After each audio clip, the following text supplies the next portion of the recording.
Motrolix. Hello and welcome to the 5th episode of the Cadillac Society podcast, where we discuss the latest news, rumors, and anything else surrounding the iconic luxury marque. On today's episode, some special edition Blackwing models. I'm your host G, and joining us as always is Cadillac Society Executive Editor Alex Luft. Hello. Episode 5 coming right up. Before we get started, we have a few small housekeeping announcements. First, if you want to subscribe or listen to the show, go to CadillacSociety.com/podcast. There you will find all the ways you can watch, listen, and subscribe to this show. You can also find us in podcatchers. Just search for Cadillac Society in Apple Podcasts or iTunes, Spotify, or Android Podcasts. And as we mentioned during the last episode, we're now on Amazon Music. Cadillac introduced some special edition V-Series Blackwing models in conjunction with the 101st running of the Le Mans. What do you got on this, Alex? Yeah, so this was quite a surprise announcement. There are two special edition V-Series Blackwings, one a CT5-V Blackwing and the other being a CT4-V Blackwing. But before I get into that, I did want to do kind of a quick announcement on the CT5 regular model. So not the V, not the V Blackwing, just the 2025 CT5. It is now the refresh model. It is now finally arriving at dealers. So it's been a while. It's been quite a while, actually. I believe the refresh was announced initially at the 2023 Detroit Auto Show, the North American International Auto Show in Detroit.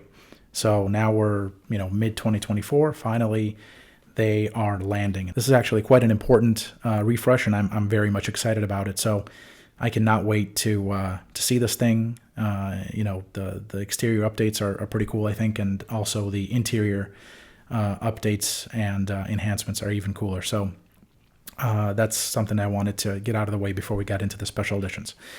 Now, as for the special editions, so there are two, like you mentioned, and I guess we'll start with the first one. Let's start with the CT5. So it is the 2025 CT5-V Blackwing Le Monstre Special Edition. As our listeners, viewers, I'm sure, some of them probably understand that Le Monstre in French translates to the monster. So this is the first special edition of the refreshed 2025 CT5-V Blackwing.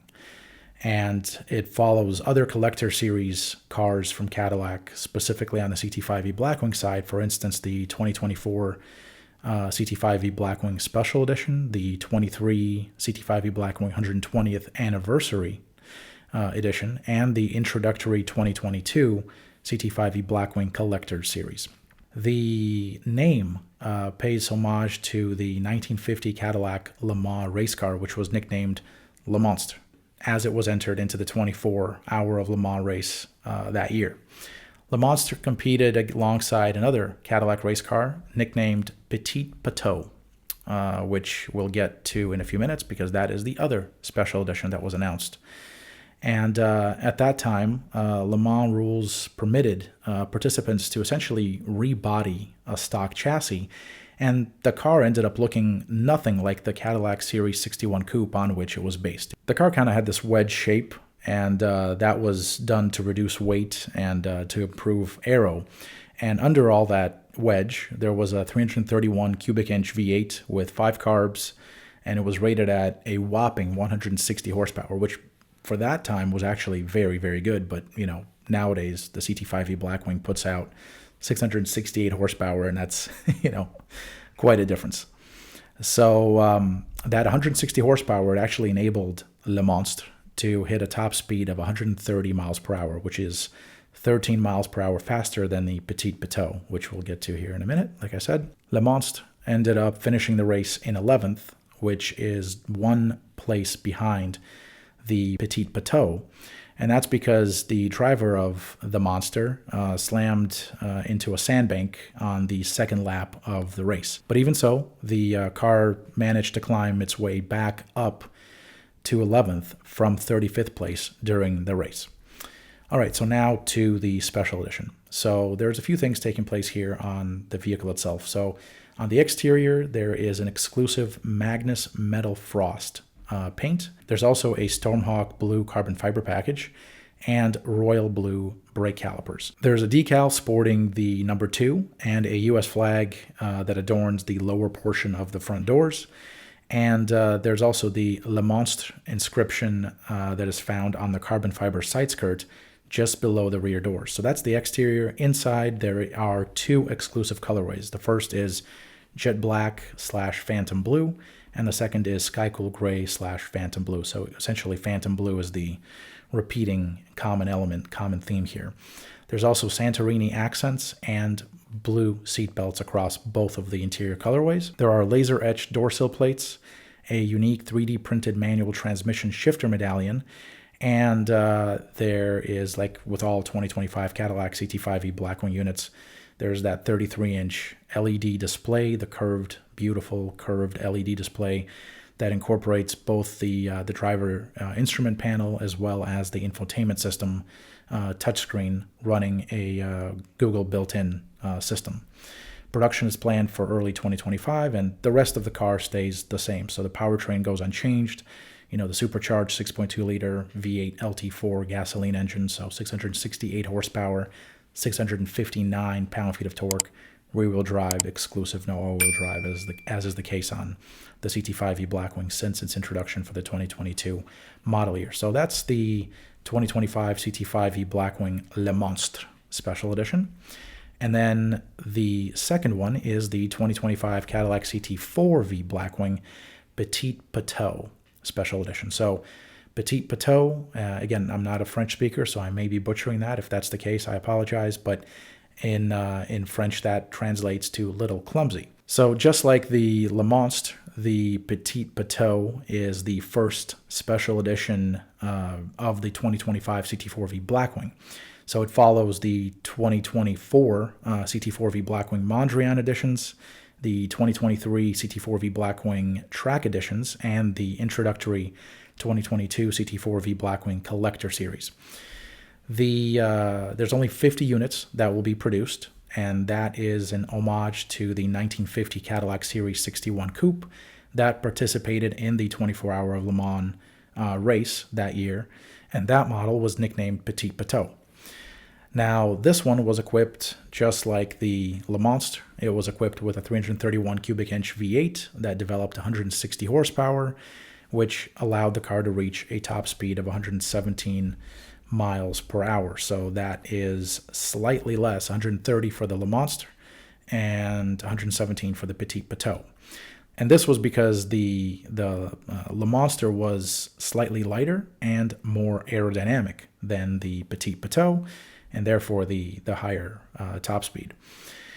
Interestingly, though, despite the Petit Pataud being kind of an unusual Le Mans entry, since participants typically fielded sports cars, Petit Pataud finished the race in 10th place, which was very respectable at the time, with an average speed of 81.5 miles per hour, just ahead of Le Monstre. So Le Monstre was 11th, Petit Pataud was 10th, and so that's the historic part of the name.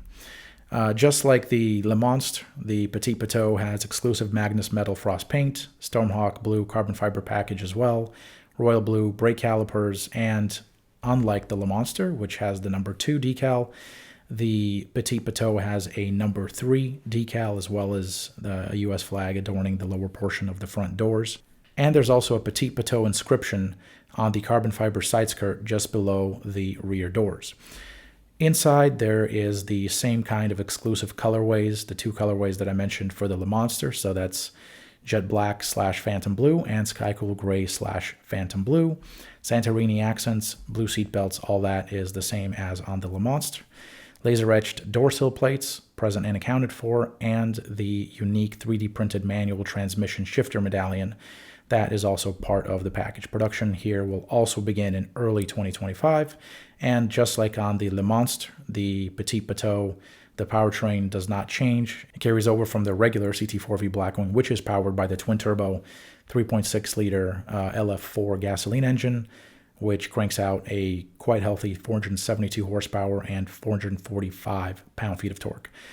Both the CT5-V Blackwing and the CT4-V Blackwing, they're both rear-wheel drive exclusive, and they have the Tremec 6-speed manual standard, which is an excellent transmission, as we have discussed, I think, at the first episode. I recall having that conversation.